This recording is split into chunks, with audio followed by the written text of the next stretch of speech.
Hindi nawawala ang iniiwang perwisyo nito sa mga apektadong residente.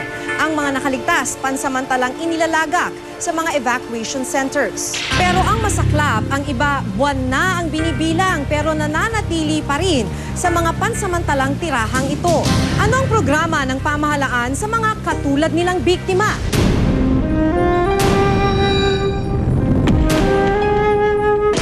Setyembre noong nakaraang taon sa kasagsagan ng Bagyong Pedring, nagiba ang humigit kumulang 2,000 kabahayang nakatirik sa baybaying ito ng Navotas. Pagkatapos ng bagyo, wala nang binalikang bahay ang mga residente. Umabot sa 1,500 pamilya ang nawala ng tirahan. Sa gilid ng highway sa Navotas City, itinayo ang isa sa 11 evacuation centers na inilaan para sa mga residenteng nasalanta ng bagyo. 9 na buwan na ang nakalipas, nananatiling nagtitiis at nagsisiksikan pa rin dito ang may 700 pamilya.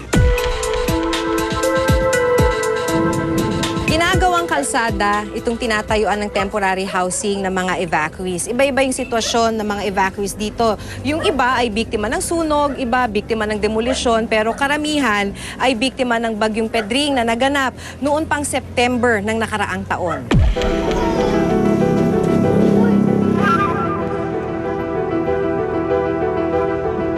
So makikita nyo naman yung temporary housing dito, gawa sa mga tarpaulin. So yun yung nagtatakip, yun yung nagsisilbing bubong nila para mga tent. Pagpapasok ka dun sa loob ng isang malaking tent, nagsisiksikan yung mga pamilya sa loob nito. Katulad nitong tent na to, mahigit 10 pamilya ang nagsisiksikan dito. Ito po yung espasyo nila, no? Ilan po kayo sa pamilya ninyo? Ano kami dito? 7. 7 po sa isang pamilya. Saan kayo nagluluto? Doon. Dito na. Sulok. Doon na sa sulok. Buti hindi magkasunog dyan. Ilalay lang. Alalay. Tulog. Anim kasi yan sila eh. Isa sa mga nakikipagsiksikan dito ang pamilya ni Rosalyn Casbadillo, tubong Samar. Sa maliit na espasyong ito, pinagkakasya ni Rosalyn ang 6 nilang anak. Ay, lakas pa ng alon. Ano pa, high tide. Kaya nagsama-sama eh. Kaya kayo bumagsak lahat ng bahay. So tumakbo kayo, bitbit nyo yung mga bata. Ito Liliit. sila, pinababa doon sa lulo nila. Baba kayo, baba. Pinadala yung mga notebook nila at saka uniform kasi yun lang kailangan eh.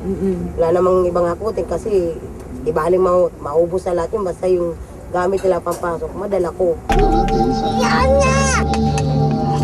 Nirarasyonan sila ng pagkain noon ng lokal na gobyerno pero pagpasok ng Enero ng taong ito, itinigil na rin ang pagbibigay ng pagkain sa kanila.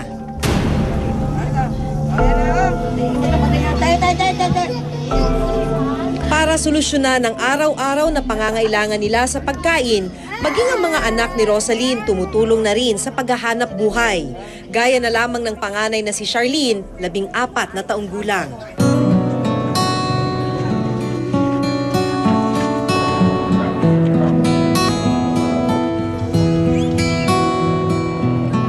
Matyagang nilalangoy ni na Charlene ang dagat gamit ang kapirasong styrofoam. Kasama niyang nakababata niyang kapatid at mga kaibigan.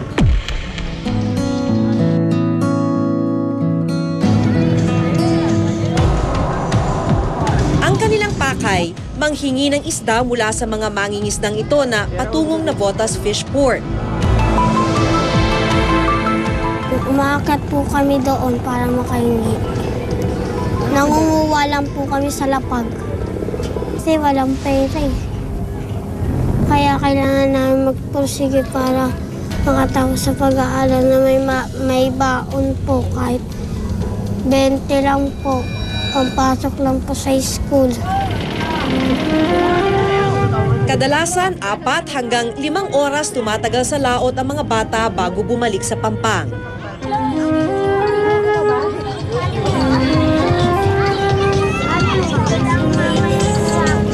Lang. Bayan. Pero hindi lahat ng nakuhang isda diretso sa hapagkainan. Karamihan sa nahinging isda, nilalako pa ni Rosalyn para mapagkakitaan. Umaabot lamang sa 200 hanggang 300 pesos ang kinikita ni Rosalie sa pagtitinda. Ginagamit ang pera pambili ng pagkain at baon ng mga anak. Oy, Steph! Oy, ganda! Ulam! Ayan o, 1/4. Sobra na yan ha. Tinda lang ako ng isda eh. Hindi ako magtitinda, wala rin. Asawa ko, wala kayo, may ako lang lahat. Hindi na ito trabaho sa akin. Ngayon, walang trabaho kasi may pilay gas eh. Maliban sa pagkain, isa rin sa pangunahing pangangailangan sa evacuation center ang supply ng tubig.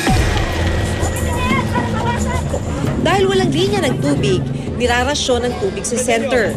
Noong araw na yon, naabutan namin ang pamilya ni Rosaline na nakapila para umigip ng tubig. Every after 3 days, ang dating ng bumbero para bigyan yung mga evacuees ng tubig. Kaya importante para sa mga evacuees yung makapag-ipon, makapag-imbak ng tubig. Kalimitan, katulad dito kanila Rosaline, itinatago na lamang nila yung tubig sa ilalim ng kanilang papag dito. Pero nga, sinasabi nga nila, kwento ng mga taga rito, katulad nung sa dami nga naman nung mga ipis na gumagapang sa sahig, kalimitan ang nangyayari, yung mga tubig na iniimbak nila, napupuno na rin ng ipis. Maging palikuran, problema rin ng evacuees. Isa pang problema yung hygiene. Dahil may mahigit 100 evacuees na nandito ngayon sa evacuation center, pero dadalawa lamang yung palikuran na maaari nilang gamitin. Bagamat ilang buwan nang nakalipas, hindi pa rin daw madaling makausad ang mga evacuee gaya ni Rosaline mula sa unos na kanilang pinagdaanan. Binalikan namin ang dati nilang tirahan. Dahil delikado at nakatirik ang kanilang bahay sa pampang ng dagat, ipinagbawal na ng lokal na pamahalaan ang pagtira dito. May pag-uusap po kasi between the city government and the National Housing Authority na i-work out yung relocation ng lahat po ng pumasok sa evacuation centers, which is around 915 families. Unfortunately, yung mga units po na na-allot sa amin from NHA, medyo pa konti-konti lang. So yung first na binigay ho nila was only 200 slots for Towerville dito po sa Bulacan. So yung susunod medyo natagalan, pero nabigyan ho ulit kami, around 200 na naman slots. Halos ganito rin ang kalagayan sa evacuation site naman na ito sa Delpan Sports Complex sa Tondo. Noong nakaraang buwan, 2,000 pamilya ang nawalan ng tirahan matapos matupok ng sunog ang mga kabahayan sa Isla Puting Bato sa Tondo, Maynila. Magdadalawang buwan nang nasa evacuation center ang mga nasunugan. Sa ngayon, 100 pamilya pa ang nananatili rito. Dahil siksikan, marami sa mga evacuees ang nagkakasakit. Kwento ni Aling Mirna, 30 taong gulang, mula nang manatili sila dito sa evacuation center, panay na ang pagkakasakit ng kanyang 4 na anak. Lahat sila, puno ng pigsa ang katawan. Buo talaga kami na talaga nagkasakit ng pigsa, ma'am. Dahil siguro dito, kasi sa break, sa Isla Puting Bato, hindi man ito nagkaganito, ma'am. Walang pigsa, ma'am. Para sa mga nag-a-apply na lumipat sa mga relocation site, naglabas na ng 200 million pesos ang lokal na pamahalaan ng Maynila para sa pagtatayo ng mga pabahay.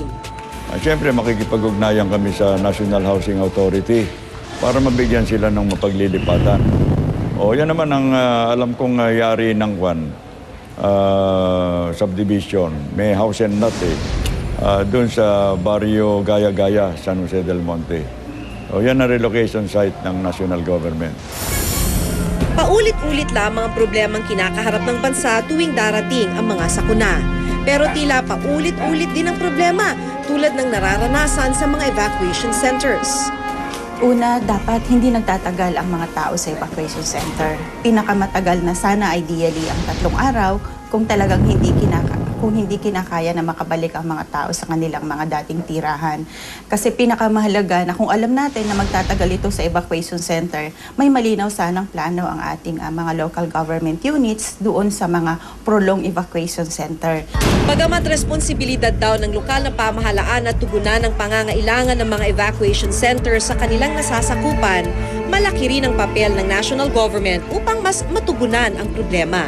Kaya lang talagang isang proseso kasi wala pang isang malinaw na pamamaraan paano talaga natin ito i-integrate. So, proseso ito ng kahandaan ng pamahalaan, ng ating local chief executive, paano natin isa-isang tutugunan yung kalagayan ng ating mga mamamayan. Nagkaroon ng delays dahil sa paghahanap ng safe na relocation site na talagang okay na yung lugar o yung relocation site ay pwede nang gamitin para pagpatayuan ng bahay para sa mga evacuees. Yung iba naman ay talagang tumagal sila dahil nga yung ownership ng lupa kung saan sila ililipat ay hindi pa naayos. So ito ay best effort ng pamahalaan at ng lokal at national na iresolba ito agad. Bawat hagupit ng kalamidad ay mabigat na pasanin para sa mga biktima. Pero tila maging sa mga pansamantala nilang silungan, kahirapan pa rin ang kanilang nararanasan. Mas magandang serbisyo at karagdagang pondo ang kanilang kailangan para unti-unti silang makaahon sa mapaminsalang trahedya. Ako si Maki Pulido at ito ang nakatala sa aking Reporter's Notebook.